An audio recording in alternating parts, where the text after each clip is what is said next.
perjanjian kinerja. Perjanjian kinerja. Jadi kalau Bapak nggak memenuhi kinerja, out.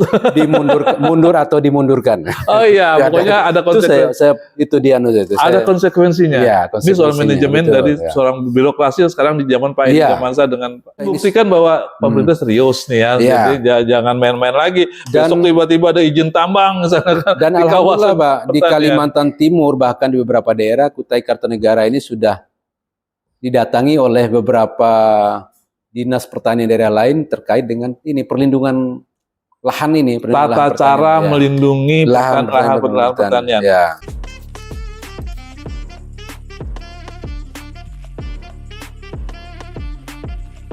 Assalamualaikum warahmatullahi wabarakatuh. Waalaikumsalam warahmatullahi wabarakatuh. Salam sejahtera selalu. Kita lagi bertemu dengan saya Charles Siahaan dalam acara bincang-bincang dengan pejabat. Hari ini saya bertandang ke kantor Dinas Pertanian dan Peternakan Kutai Kartanegara dan langsung disambut oleh Pak Kepala Dinasnya, Pak Insinyur Muhammad Taufik. Betul Pak ya? Betul. Saya sapa dulu Pak beliau ini dari Bu Pak ini saya ini dadakan tadi ke sini. Jadi pas diterima, saya terima kasih banyak sudah diterima di kantor Bapak. Kita salam kompak dulu Pak. Siap. Ya Pak Charles ya. Ya, Pak Charles ya? Ya boleh manggil saya Pak Charles atau ya yang kami dari Berita Kaltim BKTV ini Pak, kita kerjasama dengan Diskominfo untuk membuat program-program podcast. Oh gitu ya? Iya, jadi kita pertanyaan yang memang umum. Sekarang kan ternyata kan kalau pertanian ini Pak di Kutai Kartanegara ini kan sangat luar biasa. Betul. Pak Edi Zamansa dengan Pak Randy pas berpasangan ini meletakkan ini pada yang situasi yang sangat tinggi menurut saya. Sangat tinggi itu apa? Kutai Kartanegara menjadi lumbung pangan. Wah ini kan sesuatu yang ya jadi menginspirasi menurut saya kan. Ada migas yang menghasilkan dolar gitu. Tiba-tiba kalau memang itu akan habis, tambang yang akan menghasilkan dolar ada habis, jadi gimana ini? Nah saya kira ini kan sebenarnya salah satu tugasnya kan ada di Dinas Pertanian dan Peternakan yang Bapak pimpin. Nah, RPJMD-nya sebenarnya tugas Bapak itu apa tuh? Merespon apa yang diinginkan oleh Bupati sebagai lumbung pangan. Silakan Pak.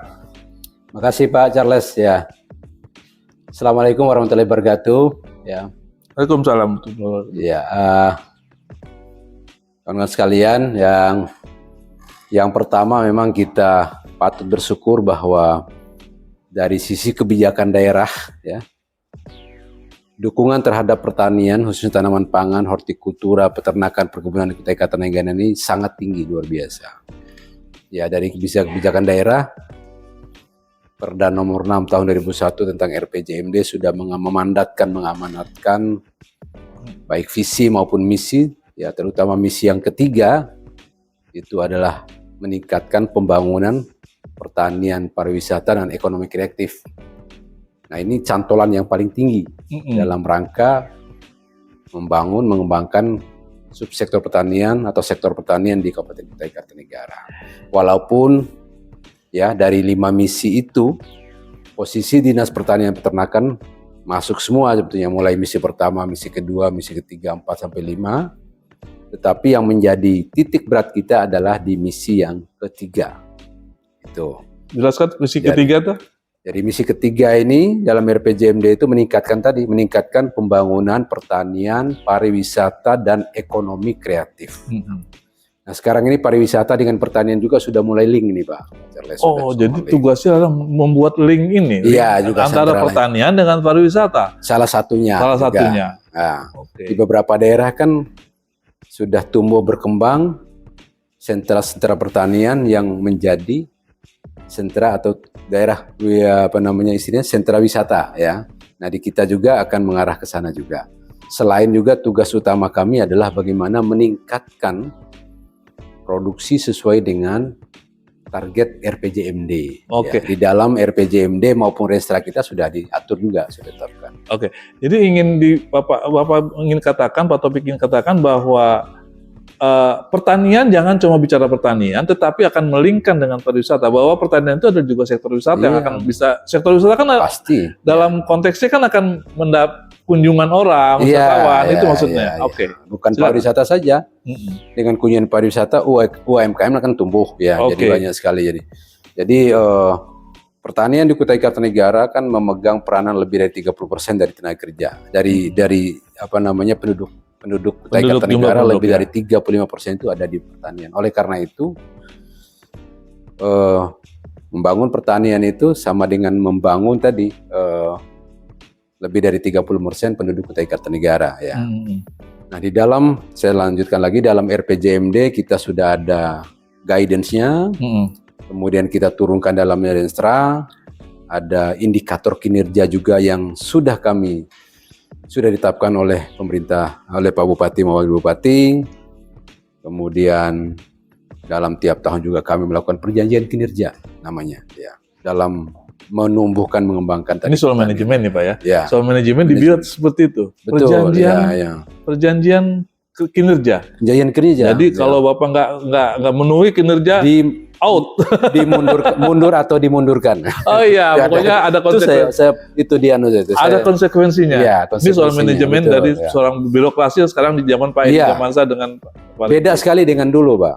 Kalau dulu ya ada mungkin perjanjian kinerja tapi dia tidak menjadi dipegang kuat. Tidak terlalu masih longgar. Nah, sekarang perjanjian komitmen ini menjadi pendorong bagi kami perangkat daerah ini untuk mencapai tadi target dalam RPJMD itu ya. Di dalam perjanjian kinerja itu ada indikator kinerja utama maupun yang lain-lain pendukung, termasuk menyelesaikan temuan BPK, kemiskinan, stunting, itu juga diperjanjikan di sana. Itu yang lain dari yang lain ini. Yang terasa betul memacu seorang pejabat kita untuk tetap berkreasi dan menjaga kinerjanya. Dan tugas kami, kepala perangkat daerah ini untuk terus menginternalisasi, mendorong bawahan kami juga untuk. Karena mereka sama juga dinilai juga gitu ya. Mereka punya perjanjian kinerja juga dengan saya, dengan bawahan saya gitu. Jadi kalau bicara kembali lagi ke RPJM tadi, target kinerja kami, ikunya tadi indikator kinerja utama Dinas Pertanian Peternakan itu yang pertama adalah peningkatan produksi. Terwujudnya peningkatan produksi. Tiap tahun sudah ada targetnya. Nah, dari itu ada tiga subsektor yang menjadi tumpuan kita. Yang pertama adalah padi, yang kedua jagung, dan yang ketiga adalah sayur-sayuran dan buah-buahan. Kita akan bicara satu-satu loh, ya kan? Kita bicara soal kalau padi kan Pak Bupati juga sudah ngomong bahwa Kutai Kartanegara saat ini sudah menghasilkan 40% dari kebutuhan Kalimantan Timur. Nah, ini coba jelaskan Pak. Jadi padi kita, produksi padi kita, Kutai Kartanegara sudah berlangsung lama. Ya, terutama di daerah transmigrasi kita punya 10 kecamatan sentra ya. Padi sawah ya. Selain padi ladang ada di Tabang, ada di Kemang Janggut juga. Nah, produksi padi sawah ini ya tentu saja kita dorong kepada yang sentra-sentra yang sudah terbukti ya. Nah, dari 10 tadi kemudian kami tuangkan lagi oleh Pak Bupati, dituangkan dalam keputusan Bupati mengembangkan kawasan pengembangan padi. Yang tujuannya tetap mempertinggi produksi. Iya, pasti itu. Itu tujuan utamanya, itu mendorong meningkatkan produksi padi. Kalau istinya kan dalam RPJMD kan ada program dedikasi. Ya, 23 program dedikasi. 23 program dedikasi. Salah satunya adalah pengembangan pertanian berbasis kawasan. Nah, itu tadi kaitan dengan kebijakan daerah tadi. Salah satunya adalah mengembangkan pertanian berbasis kawasan. Nah, itu dituangkan dalam Dinas Perangkat Daerah, ya, Dinas Pertanian, kemudian dinas pendukungnya ada PU di sana, ya, kemudian ada perizinan, ada pariwisata juga, ya, itu bersinergi dan berkolaborasi di sana. Nah, saya tambahkan 6 kawasan tadi, ya, 5 kawasan mencakup 6 kecamatan. Saya sebutkan saja kawasan. Kawasan pertama itu yang menjadi andalan kita adalah kawasan Sebulu Muara Kaman. Sebulu Muara Kaman. Ya. Di hulu. Ya, di hulu sana itu lebih dari 600-an hektar luasannya. Itu terkait satu dengan yang lainnya. Itu 2 kecamatan. Kemudian kawasan yang kedua adalah kawasan Tenggarong Seberang 1 kami sebut. Tenggarong Seberang 1 ini adalah bagian Tenggarong Seberang yang berada di bawah sini, yang mendekat ke sungai. Ya. Kemudian kawasan Tenggarong Seberang 2 yang berada di atas, di daerah, di kecamatan Tenggarong Seberang, tapi di desa Bukit Pariaman, Separi, dan Buana Jaya yang di atas. Ya. Kemudian kawasan yang ketiga adalah kawasan Bukit Tenggarong Luakulu. Ya, dengan titik berat pada Bukit Biru sampai ke Sumbersari dan Losumber, kecamatan Luakulu. Ya. Kemudian kawasan itu terkenal tuh Mas sekarang. Iya. Nah, itu juga tadi yang pariwisata. Ya. Kemudian kawasan yang kelima adalah di Kecamatan Muara Kaman. Ya. Kecamatan Marangkayu. Ya, jadi ada 6 kecamatan. Di sebelah pesisirnya ya. Pesisir ada. Ya. Nah, dari 6 kecamatan tadi Pak Charles ya, itu memegang peranan lebih dari 63% penghasil padi atau beras. Ya, mengambil porsinya. Ya, dari sentra padi tadi. Kita bicara padi dulu ini. Ya, bicara padi. Jadi kalau menangani 6 kecamatan atau 5 kawasan itu, terfokus tadi bisa menangani 62% dari padi di Kutai Kartanegara. Kebutuhan padi Kutai Kartanegara terpenuhi 63%. Iya, mengambil porsi 62% produksi yang di 6 kecamatan itu. Walaupun di kecamatan lain juga tidak berarti kita tidak tangani, tetap ada, tetap kita tangani, tapi lebih fokus kepada 6 kecamatan tadi. Ya, itu yang padi, ya. 6 tunggu sebentar. 6 kawasan yang sudah dikembangkan. 5 kawasan. 5 kawasan yang ingin dikembangkan, Pak Bupati minta lagi sampai 10 kawasan. Maaf, 10 itu sentra. 10 sentra. Kecamatan. Nah, ditetapkanlah 5 kawasan.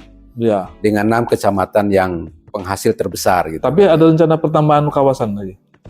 Iya, melihat perkembangan karena kawasan yang lain tadi ada yang kawasan yang 5 kawasan ini adalah kawasan dengan luasan di atas 1.000 hektar. 1.000 hektar. Di atas 1.000 hektar per kawasannya. Ya. Nah, kawasan yang kecil-kecil ini ada yang di bawah 500 sampai 1.000. Itu tadi yang disisa di 4 kecamatan ya. Ya, saya ingin membuat garis batas bahwa jika ini diterus-teruskan ditambah, mungkin iya betul sangat luar biasa. Tapi nggak sulit kah? Karena berbentur dengan tambang, misalnya gitu. Iya. Gimana Pak? Iya. Memang di beberapa kecamatan, ada yang dalam tanda petik itu sedikit berbenturan dengan sektor lain gitu ya. Nah, itu yang sekarang strategi kita adalah mencoba untuk melakukan perlindungan terhadap lahan-lahan padi tadi, lahan yang ada nih. Pertahankan ini barang. Nah, ini juga kita sudah melakukan aksi juga dengan bagaimana melindungi terutama lahan padi yang existing, sawah ya, dengan melakukan namanya perlindungan lahan pertanian berkelanjutan. Perlindungan lahan pertanian pangan berkelanjutan.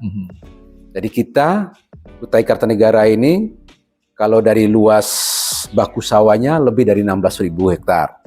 Ya, 16.000 hektar itu kami sudah memotret, kami sudah melakukan pemetaan terhadap beberapa kawasan, terutama di 6 kawasan tadi untuk dilakukan penetapan sebagai kawasan pertanian pangan berkelanjutan. Itu bagian tadi dari pengamanan antara lain misalnya ada tambahan, ada sektor lain tadi. Ini kan membuktikan bahwa pemerintah serius nih ya, jadi jangan main-main lagi. Besok tiba-tiba ada izin tambang misalnya. Dan di alhamdulillah Pak, di Kalimantan Timur bahkan di beberapa daerah Kutai Kartanegara ini sudah didatangi oleh beberapa dinas pertanian daerah lain terkait dengan ini perlindungan lahan ini. Tata cara melindungi lahan pertanian. Itu secara hukumnya atau sudah masuk di RT RW sekarang? Jadi sudah masuk di RT RW ya. Walaupun bukan 16.000 tadi ya, sudah masuk di tata ruang, sudah ditetapkan dalam tata ruang. Jadi kalau ini lahan yang sudah dilindungi ini dialihfungsikan, ada konsekuensinya. Ya, misalnya diganggu sama pengusaha. Ya kan pengusaha kan bisa ganggu-ganggu nih. Wah, ini ada tambang batu baranya nih katanya. Ya. Sekarang tinggal kami pemerintah daerah bersama pihak terkait melakukan sosialisasi. Ini kawasan, ini lahan sudah menjadi bagian dari lahan yang dilindungi atau lahan pertanian pangan berkelanjutan. Ya. Oh, jadi ada 5 kawasan ini sekarang sudah menjadi prioritas untuk dilindungi. Iya. Oke, kita ngomong ke jagung dan yang lainnya. Ya. Yang berikutnya. Jagung tantangan jagung juga lebih besar lagi tantangan jagung. Saya itu kadang-kadang baca di media, Pak, ya kan, jagung itu kan berapapun kamu produksi, gitu kan, ada yang nampung katanya. Iya. Kan gitu. Sama juga singkong ya gitu. Berapapun ini dengar dari baca-bacaan saya di media. Tapi kok kayaknya kita nggak bisa mengambil itu peluang. Gimana? Iya.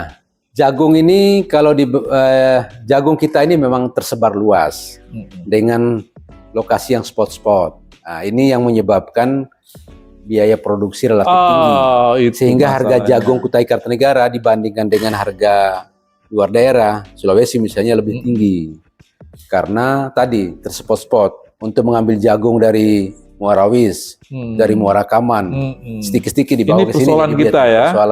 Persoalan tata rantai pasoknya. Rantai pasoknya ininya.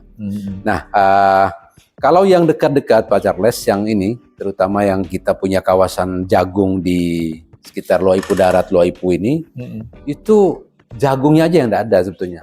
Jadi kemarin minggu lalu saya dengan orang Kementerian Pertanian yang didampingi oleh Kodim juga berkunjung ke sana. Karena kita ini mau kerjasama ini dalam mendorong peningkatan budidaya jagung ini dengan dukungan dari TNI dan Kementerian Pertanian. Jadi kita sekarang sedang melakukan inventarisasi, lokasi-lokasi lahan-lahan yang bisa dipush untuk jagung ini. Walaupun tadi tersebar ya, enggak apa-apa kita mana yang, karena kita tidak bisa memaksakan pertanian itu dari atas saja. Harus ada petaninya, harus ada petani yang mau dan siap untuk menanam. Jadi betul ya, bahwa jagung berapapun produksi akan pasti laku dijual. Saat ini jagungnya aja nggak ada. Jagungnya aja betul dong. Nggak ada ya. Harga kemarin di bulan Juli sampai 7.000 Pak. Iya. 7.000. Sampai 7.000 jagung itu tertinggi anunya. Kemarin saya dari Saka Makmur. Jadi kami kemarin mereka itu sudah punya, meskipun masih istilahnya pengumpul ya, didatangi, dicari jagungnya ini ya. Nah kemarin karena tadi kita bicara dampak El Nino tadi kan, salah satunya itu jagung itu. Jadi belum bisa tanam mereka sekarang ini. Iya. Jadi nanti ke El Nino jagung ya. Kemudian hortikultura juga, sayur-sayuran ya. Sayur-sayuran ini kan luar biasa peluangnya. Ya, luar biasa peluangnya, dan ini juga yang didorong oleh Pak Bupati, oleh Wakil Bupati kita untuk dikembangkan. Strategi pengembangan sayur bagaimana? Salah satunya adalah mengembangkan dalam bentuk hamparan dan juga ini pemanfaatan lahan pekerangan keluarga, sayur-sayuran. Nah, mulai tahun kemarin, mulai tahun 2023, kemudian kita lanjutkan 2024, salah satunya adalah kita mencoba membangun greenhouse ya di beberapa desa yang nanti dikelola oleh baik itu kelompok wanita tani, kemudian BUMDes, BUMDes belum, ini Dasawisma, ya pendekatan pekarangan tadi ya greenhouse ya. Tahun ini kita bangun ada sekitar 8 kalau nggak salah tahun 2023, kemudian lanjutkan lagi 2000. Nah ini greenhouse ini fokusnya untuk pengembangan sayur-sayuran. Apalagi kita sekarang ditargetkan dan didorong untuk berkontribusi dalam penanggulangan inflasi. Ya, inflasi daerah ini. Ya, ini kita bagus untuk menjelaskan bahwa ada kaitan antara menanam sayur-sayuran di kampung di depan rumah kita dengan menjaga inflasi. Betul. Dengan inflasi ya. Dan itu juga salah satu prestasi dari Pak Edi. Betul. Bahwa dengan inflasi kita terjaga dengan baik. Gitu.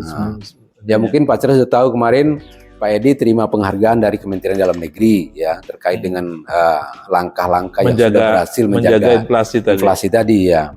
Nah, salah satu yang beliau dorong adalah bagaimana mengembangkan sayuran ini, terutama bawang merah dan cabai, terutama cabai. Soalnya kadang-kadang saya pernah juga dari Surabaya memergokin truk-truk pengangkut cabai. Saya pikir heran juga ini. cabai masih ada di Surabaya. Betul ya. Oke, silakan Pak. Sentra sayuran kita cukup, walaupun tersebar tapi cukup luas persebarannya. Tenggarong seberang ada, yang pasok pasar Segiri itu kita lihat saja itu sayuran dari Tenggarong seberang, dari Muara Kaman, dari 10 kan, kemudian dari Tenggarong sendiri. Ya. Nah ini. Tapi kalau di persentase, tadi kan sudah kalau padi jelas tuh 40% memasok atau 63% di Kutai Kartanegara. Kalau persentase sayur kita ini apa atau dengan Lombok segala macam itu kita udah memasok berapa itu kira-kira? Memang produksi kita masih relatif. Masih relatif? Iya, masih. 10%? Masih ya. 20%? 20-an% lah. Sudah bisa 20%. Pantas saja saya menemukan tadi truk-truk dari luar membawa sayur-sayur dan Lombok. Masih ya. Jadi masih tetap itu jadi apa? Nah itu yang kita posisikan sebagai peluang kita. Sebagai peluang. Sebagai peluang yang Oke, tadi kita akan masuk ke situ. Sekarang kita tanya hambatan tadi bahwa kemarin kita mengalami El Nino. El Nino itu apa namanya cuaca yang ekstrim kemudian betul mengganggu petani. Itu sebenarnya terjadi di Jawa sebenarnya. Tapi kalau di Kutai Kartanegara seperti apa? Bulan kemarin, bulan September-Oktober kami melakukan pemantauan terhadap dampak dari El Nino ini, terutama di padi, padi dan sayuran ya. Dari pantauan kami memang hanya sebagian besar itu sudah pada masa panen kemarin sudah terselamatkan. Sudah terselamatkan. Alhamdulillah. Petani pada senang itu ya. Ada beberapa tidak sampai 200 hektar lah yang masih mengalami gagal panen. Produksi rendah. Produksi rendah bukan gagal panen ya. Kalau gagal panen ada sedikit Pak. Datanya ada dengan saya kemarin. Saya bahkan menyaksikan kemarin terutama di Samboja ada beberapa petak yang terlambat panen yang kena ini ya. Nah itu yang yang tahun ini kita hadapi. Kalau tahun-tahun sebelumnya kan aman, hujan sepanjang tahun kan, hujan sepanjang tahun malah kita kebanjiran. Kebanjiran. Itu anehnya. Jadi karena kita ini Pak kepanasan bermasalah baru hujan lebih 2 minggu sudah kebanjiran. Jadi emang iklim kita sudah itu Pak ya. Iya. Oke, El Nino sudah kita jawab dengan gamblang bahwa termasuk tadi yang saya sampaikan tadi jagung ini ada yang coba menanam kemarin di salah satu desa di atas ini Sakamakmur itu nggak bisa tumbuh. Karena saya periksa kemarin memang itu pengaruh apa? Kemarau kemarin Pengaruh kemarau? Pengaruh kemarau kemarin Karena saja. Kebiasaan mereka sudah tanam di bulan itu, kemudian mereka memperkirakan hujan turun, ternyata belum turun hujan. Tapi belum banyak yang tanam juga. Nah, petani-petani itu sudah minded lah dengan kondisi, sudah bisa nerawang ini ini sudah ada, alhamdulillah sudah ada tanda-tanda.